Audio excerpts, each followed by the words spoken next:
gotta get that move down Baron Zemo did in the club, man. He nailed it. He looked like a boss. We're going to be talking about that today and everything else from episode 3 in The Falcon and the Winter Soldier. Right here, right now. Let's get to it. Hi guys, and welcome back to the channel. If you're new here, my name's Tommy B, and this is the Bailey Broadcast. I loved this episode. This episode, which is now called the Power Broker episode, was fantastic. We're going to be talking spoilers today, so if you haven't seen it yet, watch it and then come back to me, okay? I thought it was great from beginning to end, and how it started with this commercial of the GRC, the Global Repatriation Council, was an interesting start. We see after this commercial that they're just trying to rebuild and restore the world after everyone's come back, and Captain America, John Walker Captain America, is on the trail trying to relocate or locate the Flag Smasher group that we saw in the last episode.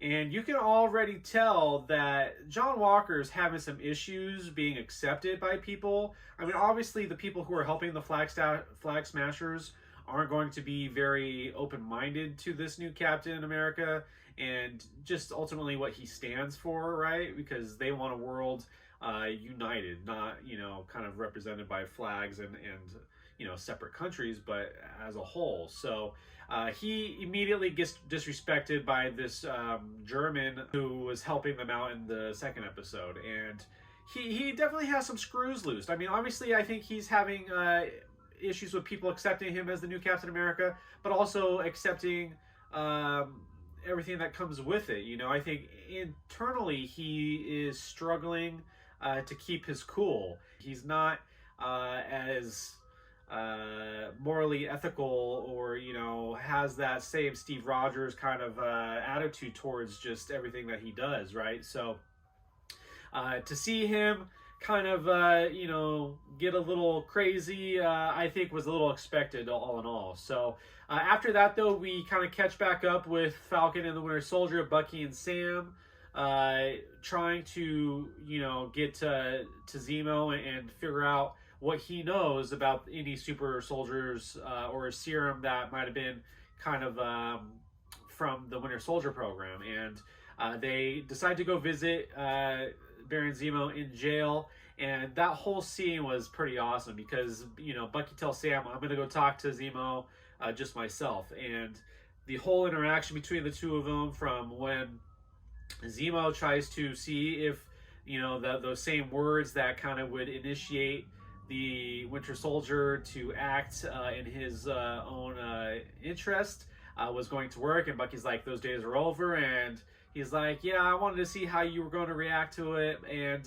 looking at you now, I still think there's something in there. I thought that was kind of interesting. I don't know if that's true or not. I think we're just going to have to wait and see if Bucky can really control himself, even though he's not mentally controlled. I think emotionally controlled is a whole nother category. So they have that interaction, and he asks him what book he's reading, which was the Machiavelli book, and I just thought it was great. I mean, Daniel Brühl as Baron Zemo does such a great job.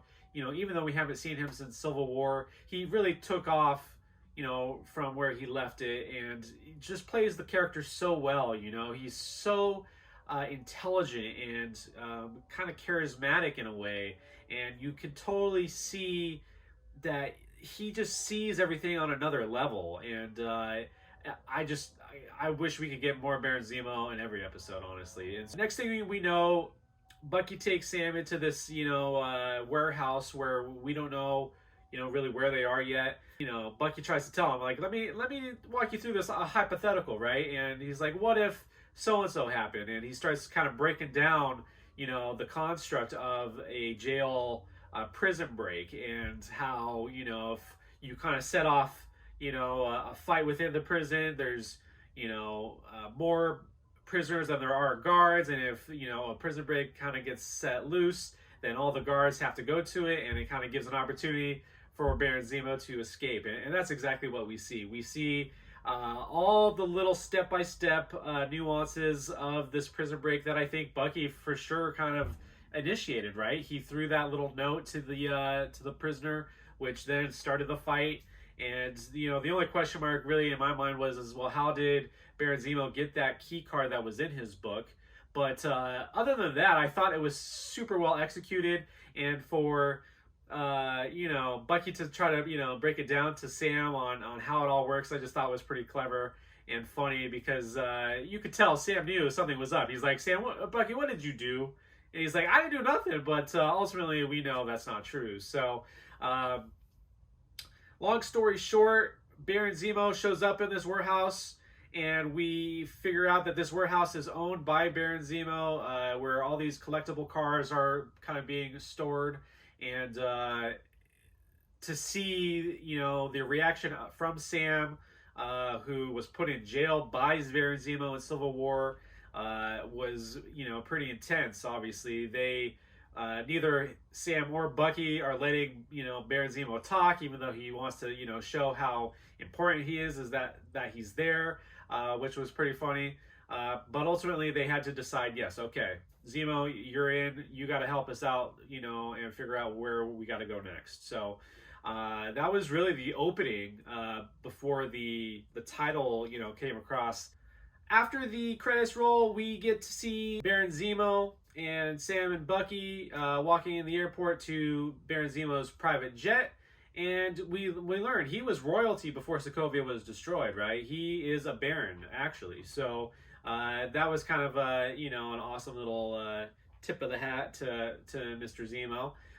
But then we find out the only place that they can go is Madripoor. He's got a few connections still there. The main one being this character called Selby. We don't know who she is or who he is yet.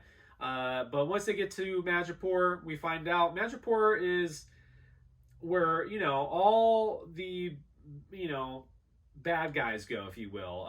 Back since the 1800s, when pirates, that was their island. There were no rules or government. They could still do what they want. And so nowadays it's kind of changed a little bit. There is the high town and the low town. The high town, where all the kind of the rich people go, and it's kind of the touristy kind of spot of Madripoor. And then low town, where obviously all the criminals go. So we see everything from drug distribution, arms and gun kind of access everywhere. Anybody who's anybody has a gun in low town. And so this was a great shot. They kind of walk through the city, and all of a sudden we get our first X-Men / mutant Easter egg.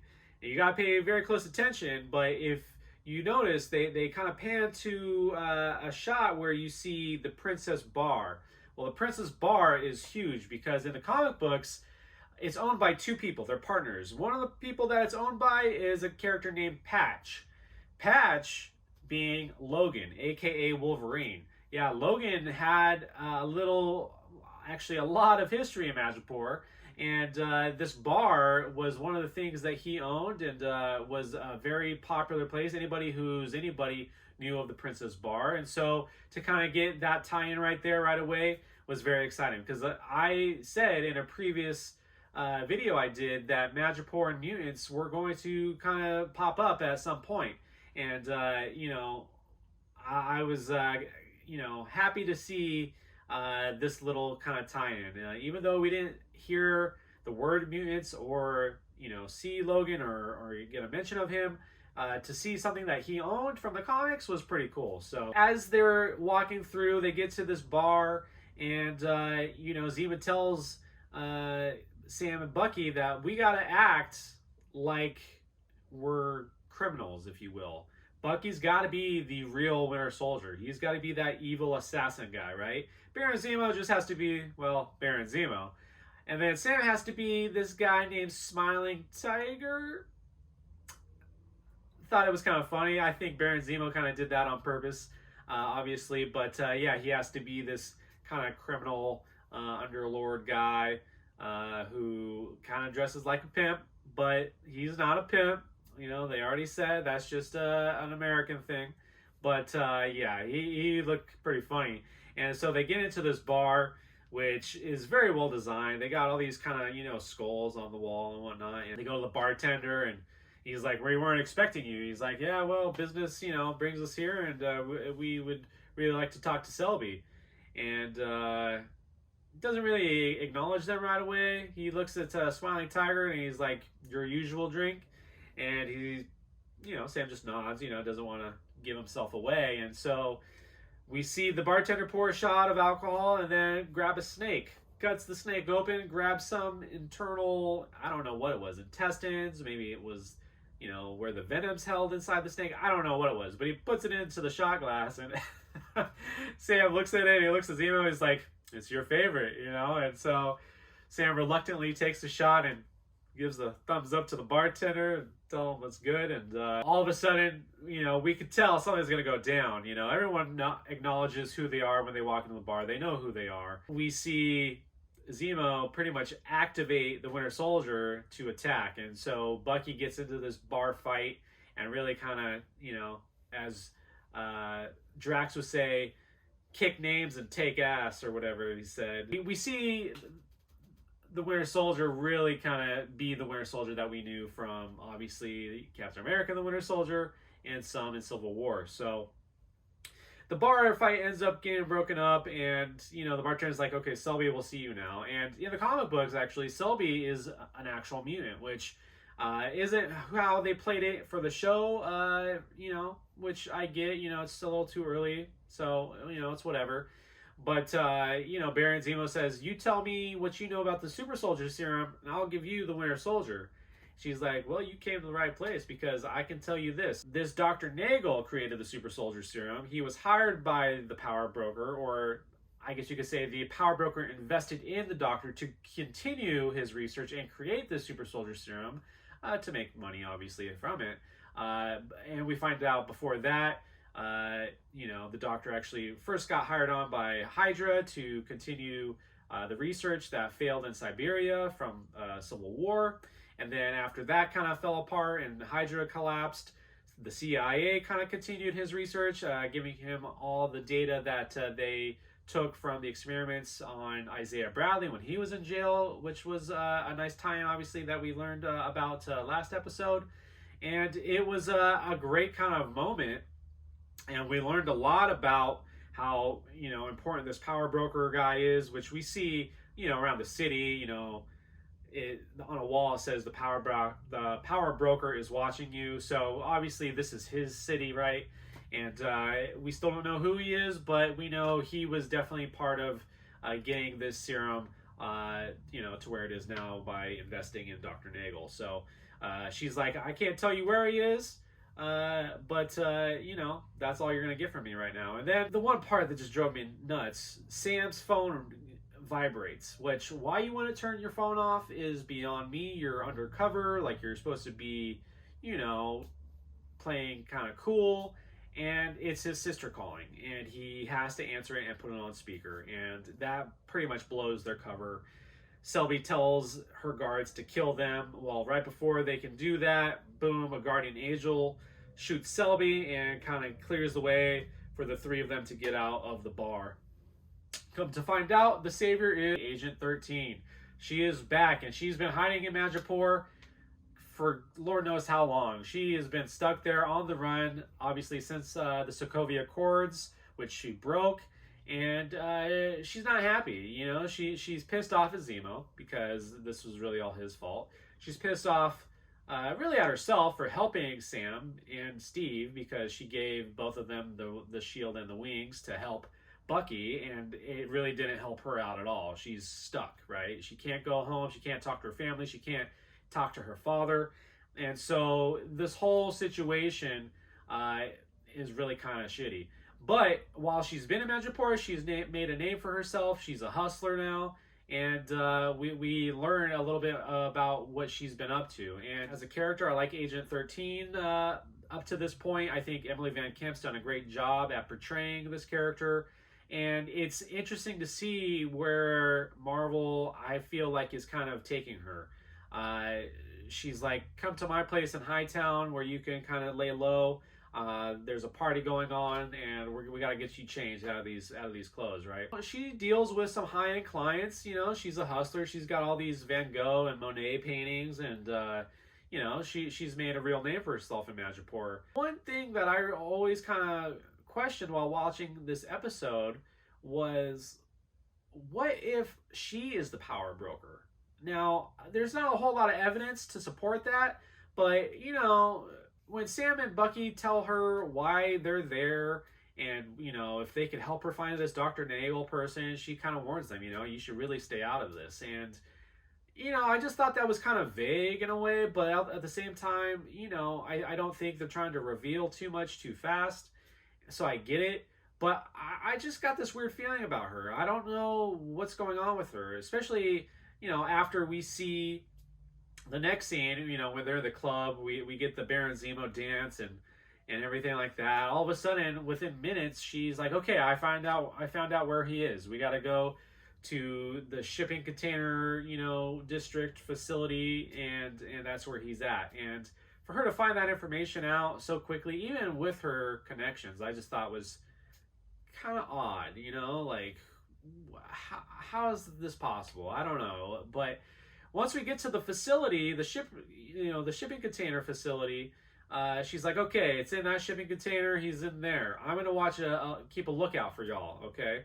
So they go into the facility, Zemo, Sam, and Bucky, and he's by himself, and we come to find out, you know, his backstory. And we also find out that he made 20 different vials of it. That's all that's left. There was none in that lab, and obviously Zemo's just not going to let this guy live, so he caps this dude and shoots him, and, you know, he wants a world with no superheroes, no superpowers at all. So, well, he's kind of easy to figure out.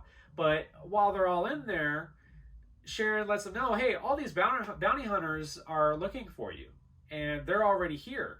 How did they get there so fast if she didn't tell them? I just find her arc so far in this episode to be very, I don't know, just suspicious, you know? Like, it just, nothing felt right to me about that whole scene with them showing, the bounty hunters showing up so quickly. Obviously, she's taken them down, you know, fairly well, mind you, but it just seemed like it was very all of a sudden, you know what I mean? So they end up, you know, getting out of his lab after Zemo shoots the doctor. He's dead now. And they got to get out of there. And the three guys are like, okay, well, we got to go, you know, find out where this Dr. Nagel, he told us that this lady who was close to Carly was dying from tuberculosis. That's got to be our next lead, right? And Sharon's like, okay, well, I can't go with you. I got to stay here. Sam, if you can get me back into the United States, that'd be great. Let me know. But I still feel like she might already be able to go back. You know what I mean? Like, if she's not the power broker, then she's working with the power broker. And if I had to put money on who this power broker is, what if it, I don't know, what if it's Thunderbolt Ross? I think Thunderbolt Ross, who's been so obsessed with the super soldier serum ever since the Incredible Hulk movie, what if he was the one behind investing in the doctor? He wants that serum, but they can't make it over there because it's technically illegal or whatever, and they need it to be off the books. And so he has Sharon and Madripoor kind of overseeing this whole thing. It's just a theory, but I wouldn't be surprised if it actually came true. So we'll have to wait and see. Once the three guys take off, they're in this, you know, Pontiac supercharger. And they did a kind of a role play, a reversal, if you will, from the Civil War, when we have Sam in the front seat and Bucky in the back seat of the Beetle, or the Bug. And, you know, Bucky's like, can you move your seat up? And Sam's like, no. And now in this scene, or in this episode, it's the reverse. Bucky's in the front, Sam's in the back. He's like, I'm guessing you're not going to move your seat up. And Bucky's like, no. And so they take off. And I thought that was pretty funny. After that, we kind of catch back up with Carly, who is at a GRC compound in, I want to say it was Latvia, but somewhere in Eastern Europe. And, you know, they're staking out this place, and they, you know, have a bunch of resources that they could use for the camp where she grew up, where all the kids are, you know, in dire need of help, where the one lady who she looked up to has just died. And so we really kind of get an understanding of why she's doing what she's doing. I don't think she's going to stay very good for very long. And we really kind of see that come to fruition when, you know, they're later on in the night taking all the resources from the facility. They have like about 6 hostages tied up in the building. and before you know it, she sets off a bomb in her car. The building catches on fire too and explodes, and she kills 6 people. And so she's starting to lose a little bit of control, which is kind of curious to me, because you would think, now that she knows that the doctor's dead and they have the last remaining of the serum, and that the power broker is going to have to come to them and play nice in her mind, you would think she would kind of lay low, or feel a little sense of relief in a way that they only have one problem to deal with instead of 2. But she's definitely starting to lose herself, and I think maybe it was the death of this person that was so important to her that really kind of set her loose. So after that, we get another scene not too long after, where John Walker and Lamar Battlestar is in the prison that Zemo broke out of, and we find out, Sam and Bucky were there at the same day at the same time, and John obviously doesn't think it's coincidence, and nothing that they're doing within the structure of the government that's allowing them to proceed in this case is working. He is now having to go off the books and not act the way he initially did. He was such a gung-ho kind of by the book kind of guy, rule follower. I work for the government and I am happy to do it. Now he's like, I gotta do whatever I gotta do. Do you think they're really gonna care how we found out and what we did if we can get the results that they want? To see him kind of evolve into this character that's not really giving a shit at this point. I'm very curious to see how his character ends up by the end of the season. So after that, we see the 3 guys, Bucky, Sam, and Zemo. They go to his safe house, and once they arrive, Bucky's like, I gotta go for a walk.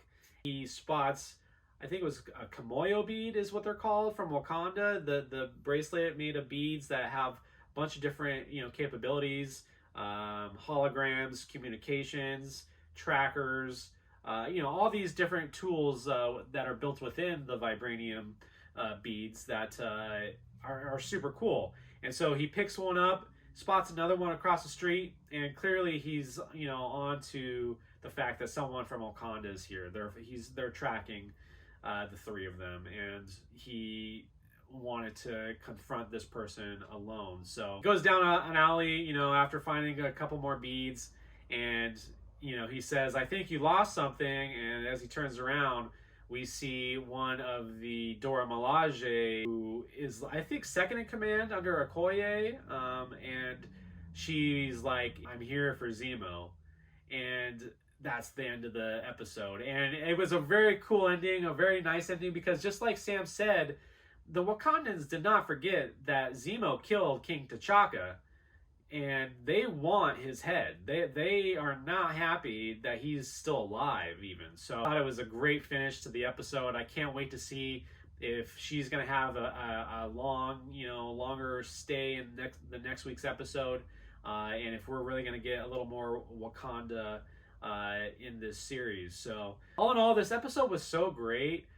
In so many ways, the dark tones, with the introduction of Zemo and Madripoor, and just the villainous vibes, the sinister feel to the episode, was such a great, change of pace compared to the 2 episodes. Were a little, different, a little lighter, with a little more comedy in the first 2 episodes. This one had a couple, quick, one-liners, but very, very different from the first 2, and I loved it.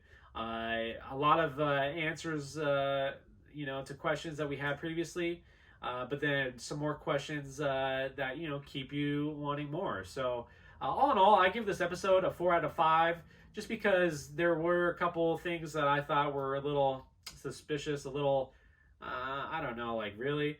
But I love the show. I think it's doing such a great job at being so different compared to what WandaVision was, obviously. And I can't wait to see what happens next week. We're to that halfway point. So thank you so much for watching, you guys. If you haven't done it already, please hit that like and subscribe button down below. And please leave your comments down below, too. I want to know what you think of this episode, and if it went the way you thought it was going to go. And we will look forward to seeing you next time on the Bailey Broadcast.